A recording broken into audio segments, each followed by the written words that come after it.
The reason you keep falling short of achieving your goals has nothing to do with discipline. Instead, it has everything to do with needing to step into a future version of yourself to achieve those goals while you're still making decisions from the current version of yourself. And this current version of you is still governed by old patterns, old beliefs, and old ways of making sense of the world. And every time you try to change your life without changing those beliefs and patterns, you create internal friction. You take a step forward, but then you also take a step back. And it's not because you failed. It's because there's a misalignment that's happening between your identity and the life that you really want to live. And in this video, I'm going to be sharing with you how you can shift your identity in order to become the person who can actually achieve your goals. Now, one thing that's important to take note of when it comes to identity shifting is that the identity is nothing more than a collection of beliefs about yourself. Oftentimes, the identity can feel more solid and more real than it is, when in actuality, we have a lot of leeway around what it is that we believe about ourselves.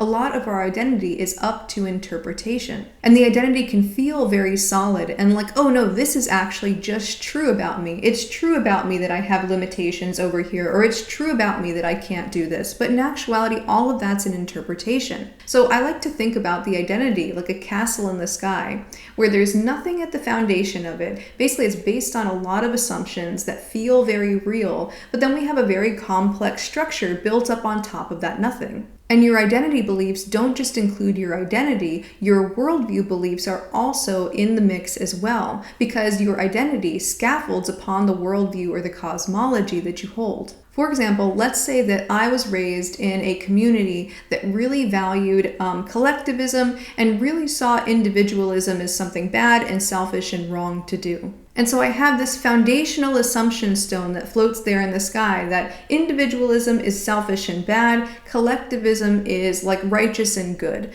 And so then I start to build my identity like brick by brick in on top of that belief that collectivism is an unquestioned good and individualism is an unquestioned bad. And in order to approve of myself and to feel good connecting with my community, I have to push away these parts of myself and I have to really strongly hold on to the beliefs that are over here about being an unselfish person or being a person who's fundamentally a helper to others. And maybe I even start to believe that the things that I have going on aren't that important. And so then if I have a spark of inspiration that comes through that's about wanting to do something different than what my community approves of, maybe there's something like, oh, I would just really love to be an artist. What's going to happen is that I might not even necessarily be able to admit that to myself because my whole belief structure in terms of my worldview and my identity that scaffolds upon that worldview sees that as something negative. And so if it's the case that that can even make its way into my conscious awareness, that I would want to do something more individualistic, like,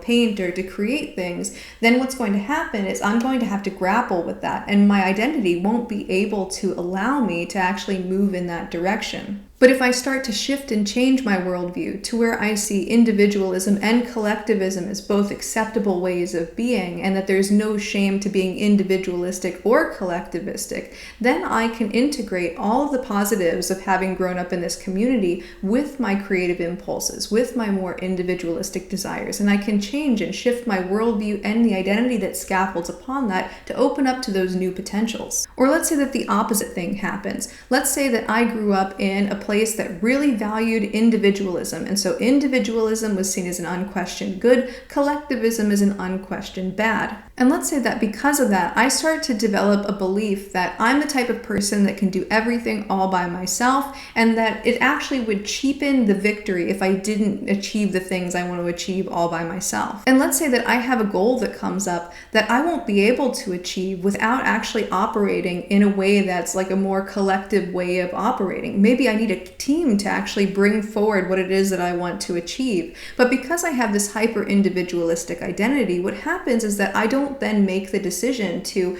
gather that team and to start delegating out things to them. And so maybe I don't achieve that goal for that reason. And so your identity and the worldview that your identity scaffolds upon can be a great allower of your potential, but can also be a great limiter of your potential. And if it's the case that you keep running into the same wall over and over again, and you can't seem to line up with what it is that you want to achieve, or you can't seem to pull things through to the end, or you keep self-sabotaging, you can look directly to your identity and your worldview to see if there are any limitations there that are holding you back from your full potential. And within this giant castle in the sky of thousands and thousands and thousands of beliefs about who you are and who you're not, and what's right in the world and what's wrong in the world, all of those things go together to potentially create limitations for you. And so it'll be important for you to notice any limiting identity beliefs like I'm not good enough, I'm not capable, it's not possible for me to do this, or even limiting worldview beliefs like, oh, this goal can't be achieved, or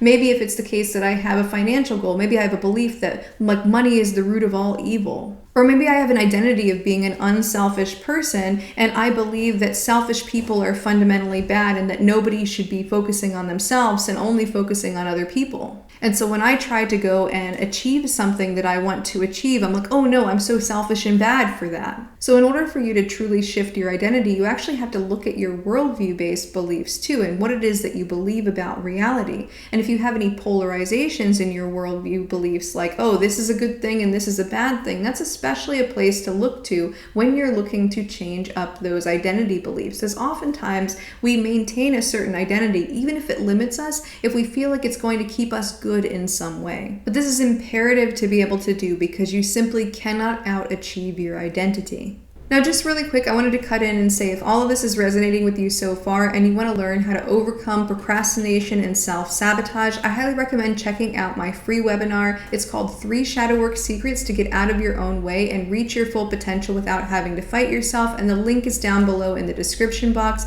I also have an application down below in the description box if you would like to apply to work with me. Now, the most challenging part of shifting your identity has to do with being able to shift your beliefs that are currently serving a function for you. And so these functional beliefs are meant to protect or serve you in some way. For example, let's say that I have a belief that I'm not capable of achieving my goal. And then maybe if I look down a layer deeper, I can find out that that's actually trying to protect me from disappointment. Because if I believe that I am capable of achieving my goal, but I don't, what's going to happen is I'm going to feel disappointed.